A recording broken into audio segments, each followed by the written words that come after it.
Shalom, kita pada hari ini memperingati bersama-sama Jumat Agung, di mana Yesus Kristus, Sang Juru Selamat, menyerahkan dirinya untuk disalibkan bagi kita semua. Dan hari ini kita akan belajar dan membaca firman Tuhan bersama-sama bagaimana Kristus Yesus dalam hidup ini, apa yang sudah dia kerjakan, dia serahkan di dalam firman Tuhan. Akan kita baca pada Matius pasal yang ke-27 ayat yang ke-34. Ada banyak hal yang Yesus alami, saudara-saudara, penderitaan yang luar biasa ketika dia ditangkap sampai kepada kematiannya di atas kayu salib. Dan dikenal juga perkataan-perkataan Yesus di atas kayu salib. Dan hari ini saya ingin kita membahas salah satu dari perkataan itu. Sepanjang GKKI Rema ini berdiri, saya sudah banyak sekali berbicara tentang penderitaan Yesus, tentang dosa yang mengakibatkan Yesus harus berada di atas kayu salib. Dan hari ini saya ingin kita membahas bersama kembali satu hal yang sangat penting. Apa yang Yesus rasakan dan alami, dan apa makna rohani bagi setiap manusia. Matius 27 ayat yang ke-34. Lalu mereka memberi dia minum anggur bercampur empedu. Setelah ia mengecapnya, ia tidak mau meminumnya. Saudara yang saya kasihi di dalam Tuhan Yesus Kristus, ketika Yesus berada di atas kayu salib, ada perkataan yang muncul setelah dia berjam-jam disalibkan. Dia berkata, "Aku haus." Lalu para serdadu itu mengambil minuman dan mengulurkan kepada dia. Dan setelah dia mengecap sedikit dan merasakan minuman apa itu, maka Yesus tahu bahwa itu adalah minuman anggur yang bercampur empedu. Dan ketika dia sudah tahu bahwa minuman itu yang diberikan adalah anggur dicampur dengan empedu, maka dia tidak mau meminumnya, dia menolaknya untuk meminum. Mengapa demikian, saudara-saudara, dia menolak untuk meminumnya? Ternyata, saudara-saudara, minuman yang diberikan oleh para serdadu ini adalah minuman yang biasa disediakan untuk orang-orang yang disalibkan. Dengan maksud bahwa minuman ini adalah minuman yang membuat mereka bisa berkurang rasa sakit. Jadi minuman ini adalah semacam obat bius yang membuat orang yang sedang disalibkan mengalami penderitaannya berkurang, rasa sakitnya berkurang. Ya. Jadi mereka memberi itu untuk membuat rasa sakit Yesus bisa berkurang.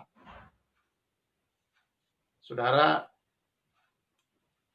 tetapi hal ini seringkali dibuat oleh wanita-wanita di Yerusalem untuk diberikan kepada orang yang dihukum karena rasa belas kasihan para wanita-wanita itu.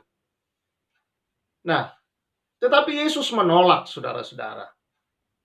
Yesus menolak. Apa yang diberikan kepadanya, dia tidak mau meminumnya. Artinya Yesus tidak mau rasa sakitnya berkurang gara-gara minuman tersebut. Jadi minuman ini adalah obat bius supaya tidak terasa sakit. Nah, saudara biasa lihat ada orang yang mabok. Ya, ketika dia sedang mabok, lalu kemudian biar dia terantuk di mana-mana, dia terjatuh ke solokan, dia tetap tertawa. Karena apa? Dia tidak ada rasakan sakit. atau rasa sakitnya berkurang. Orang dioperasi, kenapa dia diberi bius? Supaya tidak merasakan sakit. Nah, inilah yang dilakukan para serdadu, tapi ditolak oleh Yesus. Nah, Yesus ingin saudara-saudara meminum seluruh isi cawan derita atau murka Allah yang ada yang diberikan kepadanya. Dia ingin minum seluruh cawan itu, saudara-saudara. Yohanes pasal yang ke-18.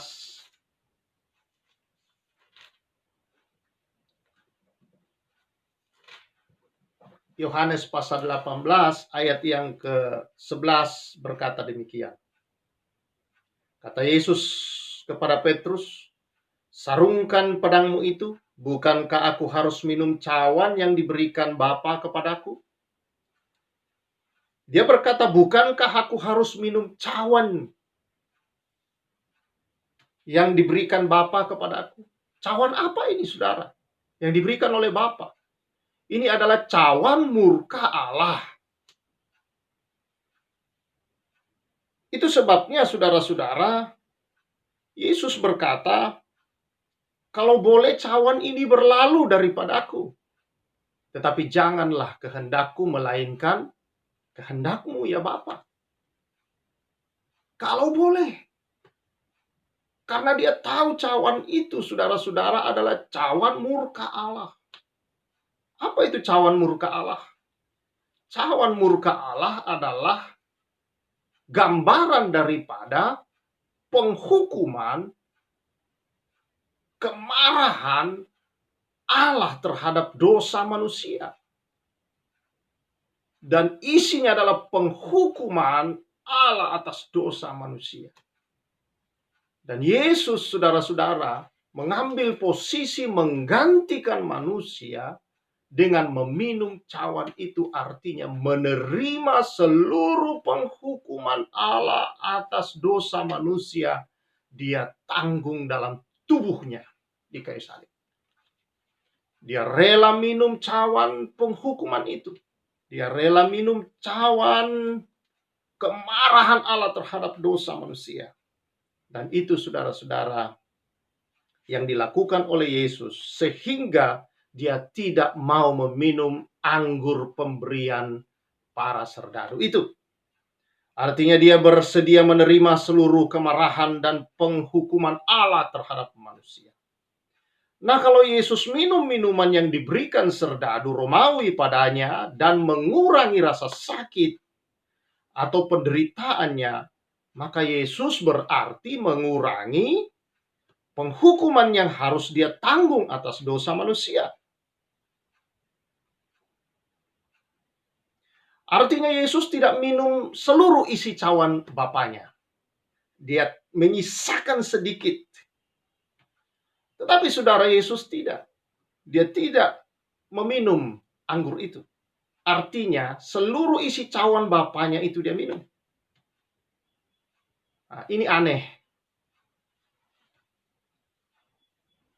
Ada orang, saudara-saudara, yang tidak ingin dikurangi penderitaannya atau rasa sakit yang sedang dia rasakan, dia tanggung. Dalam dunia kedokteran itu sebabnya ada obat bius. Dalam dunia kedokteran itu sebabnya ada obat penghilang rasa sakit atau pengurang rasa sakit. Coba bayangkan kalau ada orang mau dioperasi lalu dia berkata, "Tidak usah dibius dokter, wajar-wajar, biasa saja. Silahkan, buka saja, belek saja." Kan aneh kalau ada orang seperti ini, saudara. Atau dokter ingin mencabut giginya, lalu mau dibius, lalu dia berkata, "Nggak usah pakai bius dokter, cabut saja." Kan lucu. Kalau ada orang aneh, kalau ada orang seperti ini. Tetapi saudara-saudara, itulah yang dilakukan oleh Yesus. Katakanlah biar orang Kristen itu karena dia yakin akan masuk surga, dia tidak takut mati. Tapi siapa yang tidak takut dengan rasa sakit? Tapi Yesus, saudara-saudara, justru memilih sakit dan tidak mau dikurangi rasa itu sedikit pun dengan meminum anggur pemberian serdadu-serdadu itu. Mengapa Yesus melakukan itu? Karena Yesus sadar bahwa apa yang dia lakukan itu adalah dia sedang menanggung murka Allah atas dosa manusia. Dan kalau dia tidak meminumnya 100% atau seluruh isi cawan itu, berarti masih ada bagian yang tersisa yang harus ditanggung oleh manusia. Nah, coba saudara bayangkan kalau Yesus minum 80% isi cawan Bapaknya. Berarti harus ada tersisa 20%. Siapa yang akan minum 20% itu? Ya saudara dan saya. Semua manusia harus meminumnya. Apakah kita sanggup? Saudara, syarat untuk masuk neraka itu cukup dengan satu dosa. Nah, bagaimana kalau tersisa 10% saja? 20 atau 10% lah. Berapa banyak 10% dosa Anda itu?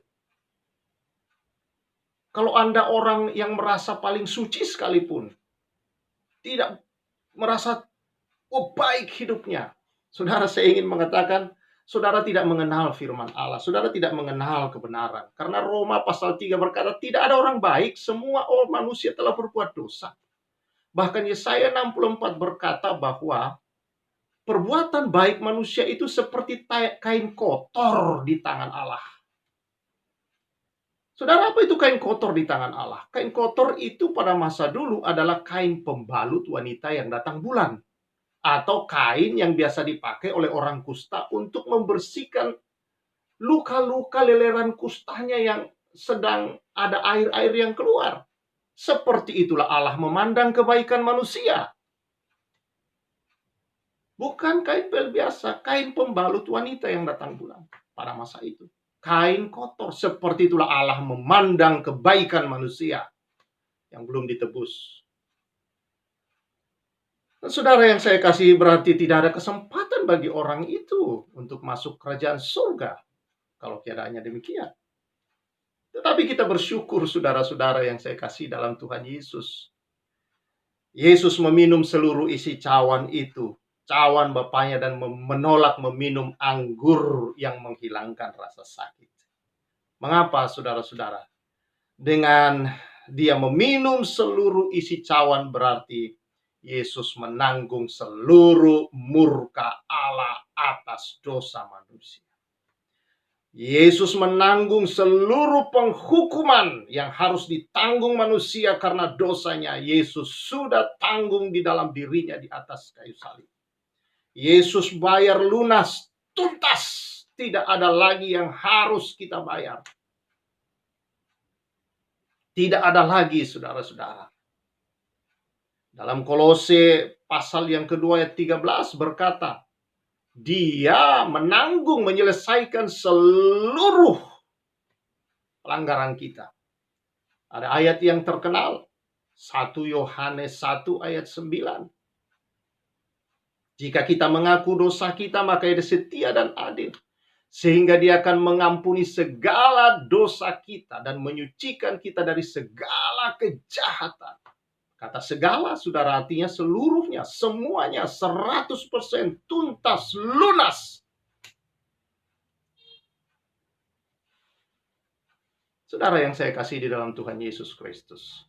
Katakanlah si A, umurnya adalah 30 tahun. Di umur 30 tahun di 2020, dia bertemu Yesus dan bertobat. Di saat dia bertobat di umur 30 tahun, maka seluruh dosanya sejak dia lahir sampai saat dia percaya Yesus diampuni. Selesai seluruh dosa itu. Nah, bagaimana dengan dosa-dosanya dari 2021 sampai katakanlah misalnya dia nanti meninggal 2030. Si A meninggal 2030. Dosa-dosanya dari 2020 sampai 2030, bagaimana dengan dosa itu? Apakah Tuhan tahu dia akan berbuat dosa di 2021, 2022 dan seterusnya? Oh ya, jelas Tuhan tahu. Nah, karena Tuhan tahu dia akan melakukan dosa itu, maka Yesus membayar sekalian dosa-dosanya. Sampai 2030 di titik terakhir dia meninggal, maka seluruh dosa itu sudah dibayar oleh Yesus. Itu namanya seluruh 100%. Dari titik dia lahir sampai titik dia mati nanti, walaupun dia baru di pertengahan umurnya. Seluruh dosa itu sudah selesai. Sudah dibayar lunas oleh Yesus. Jadi saudara yang saya kasih di dalam Tuhan Yesus Kristus, karena seluruh dosa itu sudah dilunasi oleh Yesus, itulah sebabnya Roma 8 ayat 1 berkata, siapa yang ada di dalam Kristus tidak lagi dihukum, tidak lagi mengalami penghukuman. Tidak ada, saudara-saudara. Wah, kalau begitu Pak Pendeta enak dong. Kalau gitu kita tahu bahwa itu pun sudah diampuni, ya udahlah kita buat dosa saja. Tidak seperti itu, saudara-saudara yang saya kasih di dalam Tuhan. Ingat, ketika saudara sudah diampuni dosa saudara, status Anda berubah. Anda bukan lagi manusia berdosa, tetapi Anda adalah orang benar, orang kudus, anak Allah. Itulah saudara yang baru di dalam Tuhan. Berarti saudara-saudara harus menjalani satu hidup yang baru sebagai anak Allah, sebagai orang benar dan orang kudus yang sudah menerima pembenaran dan pengudusan Allah. Saudara hidup di dalamnya. Itulah artinya kita sudah ditebus. Kita bukan lagi hidup di dalam dosa, tapi bisa jatuh di dalam dosa. Nah, ketika Anda jatuh di dalam dosa, Anda cepat-cepat keluar dari dalam dosa. Ya. Itulah perbedaan saudara-saudara antara katakanlah bebek dan ayam. Kalau masuk dalam air, bebek kesenangan karena dia bisa berenang di air. Tapi kalau ayam jatuh di dalam air, maka ayam tidak tenang. Dia akan berusaha keluar. Nah, itulah gambarannya bahwa kita ini gambaran seperti ayam. Kalau jatuh dalam dosa, tidak tenang. Tetapi dia akan berusaha keluar dari dosa. Karena itu bukan lingkungan hidupnya lagi. Dia bukan manusia yang hidup dalam dosa dan dikuasai oleh dosa. Dia berkuasa atas dosa. Ketika dia terjatuh, maka dia bangun dari sana keluar. Tetapi jangan juga sengaja masuk.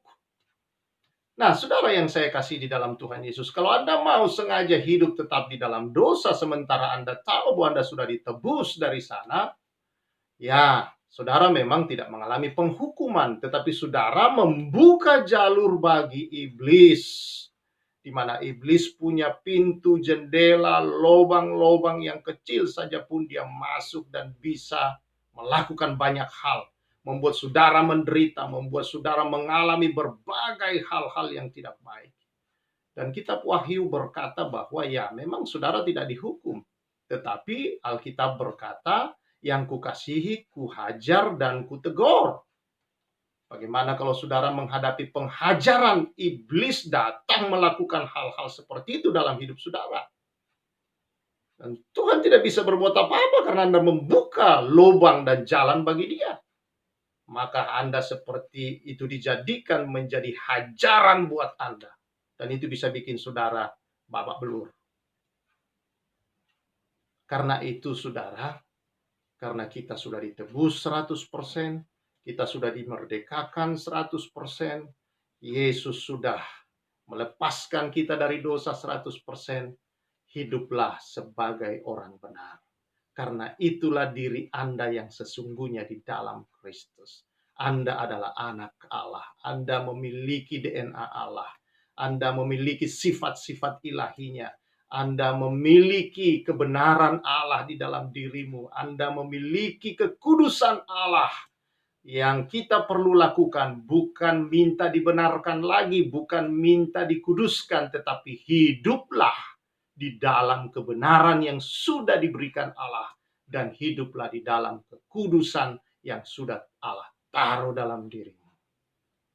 Dan saudara-saudara yang saya kasih, kalau engkau berjalan di dalam semua ini, inilah yang mendatangkan satu kehidupan yang berbahagia, kepuasan di dalam Kristus Yesus yang tidak bisa digantikan dengan apapun juga. Jadi saudara yang saya kasihi di dalam Tuhan, itulah sebabnya firman Tuhan berkata bahwa bagi kita yang ada di dalam Kristus, oleh karena Kristus yang mati buat kita, maka kita telah dimerdekakan dari hukum dosa dan hukum maut. Maut neraka tidak berkuasa atas kita lagi, karena Kristus sudah menanggung semua murka Allah yang bisa menyebabkan kita masuk ke dalam dunia maut sudah diselesaikan oleh Yesus. Semua murka Allah atas dosa kita sudah ditanggung oleh Yesus Kristus. Maka sebagai orang-orang yang sudah ditebus, mari hidup dalam kebenarannya. Mari hidup di dalam kebenaran dan kekudusan Kristus itu.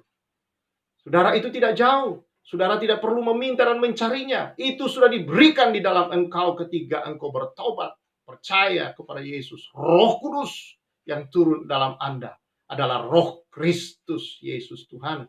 Itu adalah roh kebenaran, roh kekudusan, roh yang tertib diberikan kepada kita. Karena itu saudara-saudara yang saya kasih di dalam Tuhan, kita perlu bersyukur di hari-hari ini. Jangan hanya kita mengingat, tetapi mari kita menyadari apa yang Yesus telah kerjakan, apa yang Yesus telah berikan, apa yang Yesus telah karuniakan dalam hidup kita. Dan mari kita hidup sebagaimana anak-anak Allah hidup. Mari kita melakukan kebenaran-kebenaran sebagaimana kita telah dibenarkan dan dikuduskan. Mari kita hidup sebagai orang-orang kudus, karena memang itulah sekarang status kita di tengah-tengah dunia ini. Kita adalah terang, kita adalah garam bagi dunia ini, karena kita sudah diciptakan baru melalui kematian dan kebangkitan Kristus Yesus Tuhan kita. Jadi kita bersyukur saudara, karena Yesus mau meminum seluruh cawan itu. Seandainya dia sisakan sedikit, maka saudara tidak akan pernah masuk dalam kerajaan surga. Neraka adalah bagian saudara dan saya. Tetapi karena dia minum 100%, dia habiskan sampai tetes yang terakhir dari cawan murka Allah itu. Maka kita tidak kena murka, tidak kena lagi penghukuman Allah. Tetapi kita menerima kasih karunia Allah untuk hidup kekal bersama-sama dengan Allah di dalam kerajaan surga. Kehidupan kekal atau kematian kekal di dalam neraka sudah diselesaikan oleh Yesus ketika dia berkata, "Aku haus." Ada makna rohani haus, saudara-saudara, yang dirasakan oleh Yesus sendiri. Mazmur 22 ayat yang ke-16. Mazmur ini saudara-saudara adalah mazmur nubuatan tentang Yesus. Dan mazmur ini menuliskan apa yang dialami oleh Yesus di atas kayu salib. Dia mengalami haus. Dan dia berkata seperti ini. Kekuatanku kering seperti beling. Lidahku melekat pada langit-langit mulutku, dan dalam debu maut kau letakkan aku. Bayangkan saudara-saudara, kehausan yang dialami oleh Yesus adalah kehausan yang sangat ekstrim, kehausan yang berada pada tingkat yang tertinggi. Saudara bayangkan penderitaan yang dialami Yesus berjam-jam, beberapa hari sejak dia ditangkap, dia dicambuk, dia dilukai, dan berbagai macam kehancuran yang ada pada tubuhnya saudara. Darah, air, keringat, semua menetes habis keluar. Dan ketika itu dia harus memikul salibnya menuju ke Bukit Golgota, saudara-saudara, kurang lebih 1 kilometer perjalanan dia harus memikul. Dia berkeringat air, berkeringat darah yang mengucur terus dari dalam tubuhnya. Dan saudara yang saya kasihi di dalam Tuhan Yesus, Mungkin dia tidak pernah diberi makan sejak dia ditangkap, dia tidak diberi minum sejak dia ditangkap, dan terjadi satu kehausan yang sangat dalam, dehidrasi pada tingkat yang sangat tinggi. Ketika dia di atas salib, kepanasan di sana selama berjam-jam, dia digantung di sana dengan penderitaan yang sangat. Dan dia berkata, aku haus. Apa yang dialami saudara, kehausan itu sampai digambarkan di sana, lidahnya melekat pada langit-langit, kekeringan yang luar biasa di dalam tubuhnya. Tidak ada lagi air di sana yang membuat lidahnya melekat. Dan ini adalah satu gambaran rohani buat kita. Saudara ingat dengan peristiwa Lazarus dan orang kaya. Ketika Lazarus mati, dia dibawa ke pangkuan Bapak Abraham. Orang kaya ini mati dan dia harus berada di tengah lautan api. Lalu dari sana, dari neraka itu, dia melihat Lazarus di pangkuan Abraham dan dia berkata, suruhlah Lazarus datang dan memberikan saya setetes air saja, karena aku sangat kehausan.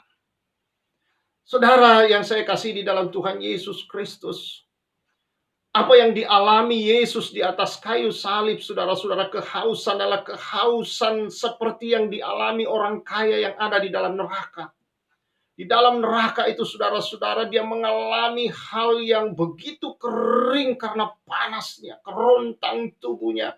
Dan yang dia butuhkan setetes saja, dia rasa, saudara-saudara, setetes air. Tapi itu tidak dia dapatkan. Betapa penderitaan di dalam neraka, dan itu kekal adanya di dalam saudara. Dan ketika Yesus berseru, aku haus, sesungguhnya dia sedang menanggung penghukuman neraka yang kekal di dalam tubuhnya. Supaya kita tidak lagi harus berada di dalam neraka yang kekal itu. Yesus menanggung di dalam tubuhnya karena kasihnya kepada saudara dan saya. Karena itu saudara-saudara yang saya kasih di dalam Tuhan, betapa saudara-saudara yang saya kasihi, begitu banyak manusia yang merasakan kekuatan neraka di dalam dirinya kalau dia tidak mengalami Yesus dalam hidupnya. Dia mau isi dengan apapun itu. Dia mau isi dengan kekayaan, dia mau isi dengan prestasi, dia mau isi dengan berbagai macam hal-hal, pola hidup, gaya hidup dunia ini, saudara-saudara. Oh, saya katakan saudara, itu bukan membuat mereka merasa senang, bahagia, terpenuhi kehausan dan kehampaan itu. Akan adanya satu seperti kekuatan neraka, kekosongan di dalam diri saudara-saudara, tidak akan dapat dipenuhi. Tetapi justru itu, saudara-saudara, akan membuat kehampaan semakin dalam diri manusia. Dan membuat manusia semakin sering kali merasa harus mencari yang lebih, dan lebih lagi. Tetapi itu justru membuat lebih dalam kehampaan itu. Lihat, kaum sosialita, semakin dia bergaul, semakin dia merasa tersaingi, semakin dia berusaha menguras semua kekayaannya untuk tampil lebih baik dari orang lain.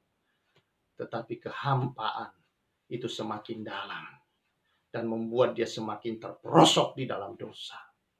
Itulah tanda-tanda neraka, saudara-saudara. Tetapi kita bersyukur di dalam Yesus Kristus. Yesus berkata, aku haus. Dia telah menanggung itu di dalam tubuhnya di kayu salib. Dia telah menanggung penghukuman neraka yang kekal itu, supaya setiap orang yang percaya tidak lagi binasa, melainkan beroleh hidup yang kekal. Jadi hari ini saudara, apapun keadaan hidup saudara, saudara, pilihan ada di tangan kita. Yesus sudah selesaikan semua dosamu di atas kayu salib. Yesus sudah menanggung rasa hausmu di dalam tubuhnya di atas kayu salib. Yesus sudah menyelesaikan dan menutup pintu neraka bagi orang-orang yang percaya kepadanya. Pilihan ada di dalam diri Anda. Kalau engkau belum percaya dan menerima dia, buka hatimu. Percayalah, ada kehidupan yang kekal hanya ada di dalam Yesus Kristus. Di dalam dia kita dibenarkan, kita dikuduskan, dan berhak untuk masuk di dalam kerajaan surga 100%. pasti.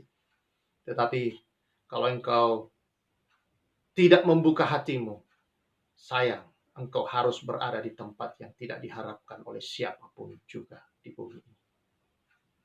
Sebentar, jemaat yang saya kasihi, saudara-saudara, mari kita bersama-sama akan menikmati perjamuan Tuhan, yaitu tubuh dan darah Kristus Yesus Tuhan kita. Dia memberikan tubuhnya di atas kayu salib untuk menyerap semua dosa manusia ke dalam dia dan menyelesaikan itu. Dan kita makan tubuhnya itu, saudara-saudara, adalah untuk memperoleh kehidupannya. Dia mengambil kehidupan kita dan kita mengambil kehidupannya melalui peringatan. Dan ketika kita minum anggur sebagai lambang dari darahnya, maka saudara-saudara, di dalam darah itulah terdapat kehidupan.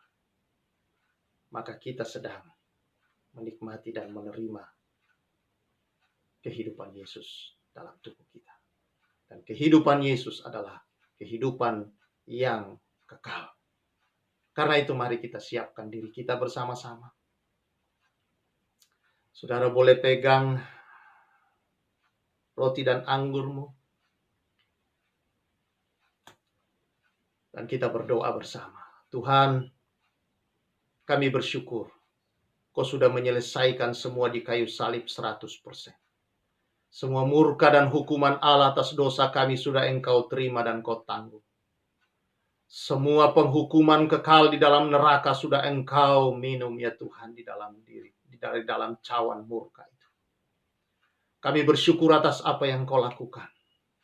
Dan melalui tubuh dan darah-Mu ini ya Tuhan, roti dan anggur ini kami boleh menerima kehidupan-Mu yang kekal itu. Kau sudah mengambil kehidupan kami yang penuh dosa dan kejahatan. Dan Kau memberikan kehidupan-Mu, kehidupan yang kekal bersama-sama dengan Bapa di surga untuk selamanya. Terima kasih Tuhan. Kami bersyukur atas semua ini. Berkati Tuhan ini semua. Duskan dan biar ini Tuhan membawa kehidupan yang baru. Kehidupan yang kekal di dalam setiap orang-orang. Terima kasih Tuhan. Kami bersyukur dalam nama Yesus. Mari kita angkat roti kita. Karena malam ketika dia akan diserahkan, dia mengambil roti dan berkata, inilah tubuhku yang dipecahkan bagi kamu. Setiap kali kamu memakannya, kamu mengingat akan dia. Karena itu saudara-saudara, kita ingat akan apa yang semua dia sudah kerjakan buat kita. Melalui tubuhnya ini, kita menerima kehidupan yang baru. Mari kita makan bersama di dalam nama Tuhan Yesus Kristus.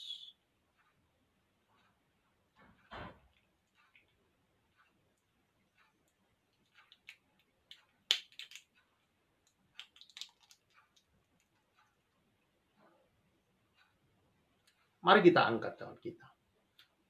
Setelah Yesus membagi-bagikan roti itu, dia mengambil cawan dan berkata, inilah cawan perjanjian baru yang dimeteraikan oleh darahku. Setiap kali kamu meminumnya, kamu mengingat akan aku. Dan menjadi saksi akan dia. Saksi akan apa yang sudah dia kerjakan bagi kita. Karena itu saudara-saudara, ambillah dan minumlah. Dalam nama Tuhan Yesus.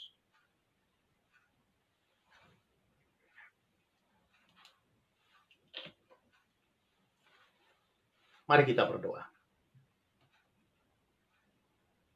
Tuhan, kami bersyukur atas kebaikan dan kemurahan-Mu bagi kami. Bahwa Engkau menolak meminum anggur pemberian para serdadu. Dan memilih cawan Bapa di surga. Karena kasih. Karena cinta-Mu yang besar kepada kami. Engkau meminum seluruh cawan murka, kemarahan, penghukuman Allah terhadap dosa manusia. Karena Engkau mengasihi manusia. Karena hanya dengan jalan itulah manusia boleh memperoleh hidup yang kekal bersama-sama dengan Engkau di dalam kerajaan-Mu, di dalam surga kelak. Terima kasih Tuhan atas apa yang sudah Engkau kerjakan. Terima kasih Tuhan Yesus atas anugerah-Mu, kasih karunia-Mu yang besar ini. Dan Engkau berikan itu kepada kami Tuhan. Engkau kerjakan itu ya Tuhan jauh sebelum kami ada. Jauh sebelum kami merasa membutuhkannya. Jauh sebelum kami mengenal Engkau, Engkau sudah melakukannya bagi kami. Kami bersyukur atas semua ini. Semua ini adalah kasih karunia yang besar bagi kami. Karena itu ya Bapa, biarlah roh kehidupan yang baru yang sudah Engkau berikan ini membawa kami hidup sebagai anak-anak-Mu, sebagai orang benar yang dikuduskan oleh Bapa di tengah-tengah dunia, menjadi terang dan garam-Mu ya Tuhan. Dan aku berdoa ya Tuhan, kalau ada yang mendengar siaran ini, melihat siaran ini ya Tuhan, yang belum percaya kepada Engkau dan sedang membuka hati untuk menerima Engkau menjadi Tuhan dan Juru Selamatnya, masuk dalam hidup mereka Tuhan. Kau yang menguduskan dan mengampuni, yang sudah Tuhan menanggung dosa mereka. Keselamatan turun atas mereka di dalam nama Tuhan Yesus Kristus. Terima kasih Bapa. Berkati ya Tuhan anak-anak. Berkati semua jemaat-Mu ya Tuhan yang hari ini kami bersama-sama Tuhan memperingati Jumat Agung. Kami percaya berkat Tuhan bukan hanya sekedar mengingat, tetapi Tuhan menyadari apa yang Tuhan sudah kerjakan. Dan kami hidup di dalam apa yang Tuhan telah kerjakan bagi kami. Kami layak di hadapan-Mu.